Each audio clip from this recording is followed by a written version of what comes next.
High সবাইকে and welcome back to my new blog. কেমন আছো তোমরা সকলে? আশা করছি সকলে খুব ভালো আছো। আমিও বেশ ভালো আছি। সেই দিন ছিল রবিবার আর একদম ভোর ভোর উঠে পড়েছি। এখন হলো মাকে টাটা করে এগিয়ে যাবার পালা। কোথায় যাব সেই সব কিছুই বলবো আজকের এই ভিডিওতে। তাহলে চলো আর বেশি দেরি না করে ব্লগটা এখন থেকে স্টার্ট করা যাক। তো দেখো আমরা কিন্তু রাস্তায় বেরিয়ে পড়েছি আর সকালের এই দৃশ্যটা দেখেই নিশ্চয়ই বুঝতে পারছো যে কতটা ভোর ভোর আমরা বেরিয়েছিলাম। রাস্তাঘাটে কিন্তু গাড়ি ঘোড়াও সেরকম একটা ছিল না, আর একদম ফাঁকা রাস্তা। এই সব কিছুর মধ্যে দিয়ে যাচ্ছিলাম আর বেশ ভালো লাগছিল। সকালের এই ঠান্ডা ঠান্ডা আবহাওয়া যেন মনটাকে আরো আরো বেশি খুশি করে দিচ্ছিল।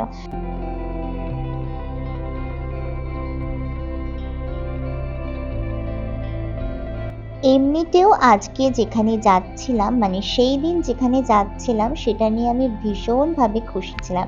কারণ এই জায়গাটা আমার অন্যান্য সকল ঘুরতে যাওয়ার জায়গার থেকে অন্যতম ভীষণ প্রিয় একটি জায়গা। তারপরে মাঝ রাস্তায় একটু ব্রেক নিয়েছিলাম, যেটাকে বলে কিনা টি ব্রেক।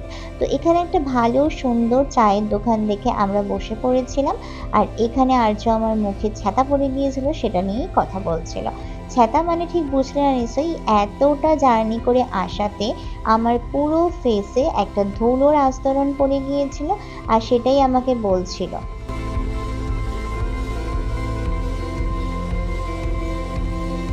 এই যে বলছিলাম না ধুলোর কথা, দেখো আমার এই আঙ্গুলের মাথাটা দেখলেই বুঝতে পারবে কি পরিমাণে ধুলো আমার এই মুখটাতে ছিল। তারপরে গরম গরম এক কাপ চা খেয়ে নিলাম, আর এই মাটির ভাঁড়ে গরম গরম চা বাইপাসের ধারে বসে খেতে এত ভালো লাগছিল না, ভীষণ ভালো লাগছিল।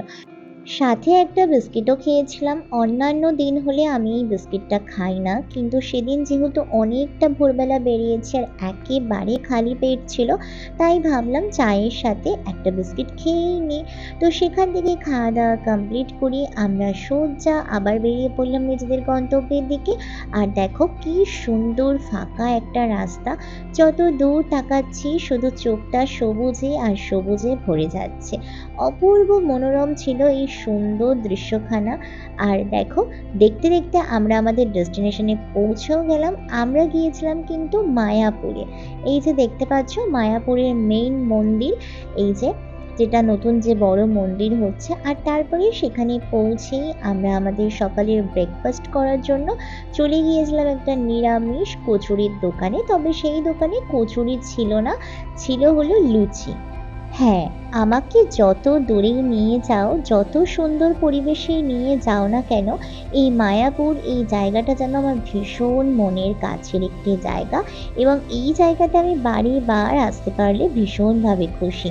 দাঁড়াও, তোমাদেরকে আরও অনেক গল্প করব, তবে সেগুলো পরের ব্লগে। এখন এখানে আমাদেরকে খালি প্লেট দিয়ে চলে গিয়েছে, আর সেই খালি প্লেট নিয়ে বসে আছি অধীর আগ্রহে কখন আমাদের খাবার আসবে। কারণ প্রচণ্ড খিদে পেয়ে গিয়েছে।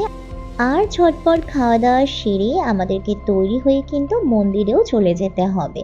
দেখো এখানে একদম গরম গরম লুচি আর তরকারি দিয়ে চলে গিয়েছে, আর এখন এই গরম গরম লুচি আর তরকারি খেয়ে নিতে হবে ঝটপট করে। ভীষণ গরম ছিল লুচিগুলো, একদম গরম গরম লুচি সামনে ভাজছিল আর দিচ্ছিল। এর আগেও আমি যবার এসেছিলাম সেইবারও কিন্তু আমি এখানে এসে নিরামিষ কচুরি আর একটা ডালের তরকারি খেয়েছিলাম, সেটাও কিন্তু অপূর্ব সুন্দর ছিল। আর প্রসাদের কিন্তু যে স্বাদ থাকে তা বোধহয় আর অন্য কিছুর সাথে তুলনা চলে না। তারপরেই দেখো আমরা চলে আসলাম, আর এখন হলো চেঞ্জ করে চলে যাব হলো মন্দিরের ভিতরে। আচ্ছা, আজকের এই ভিডিওটা আমি শেষ করছি এখানেই। ভিডিওটা ভালো লাগলে প্লিজ একটা লাইক করে আমার চ্যানেলটাকে সাবস্ক্রাইব করে দিও। দেখা হবে পরের কোনো সুন্দর ভিডিওতে। ততক্ষণ সুস্থ থেকো, সাবধানে থেকো, ভালো থেকো। আর আমার সাথে একবার এই ভিডিওটা দেখে যাওয়ার আগে বলে যেও রাধে রাধে। তো চলো টাটা।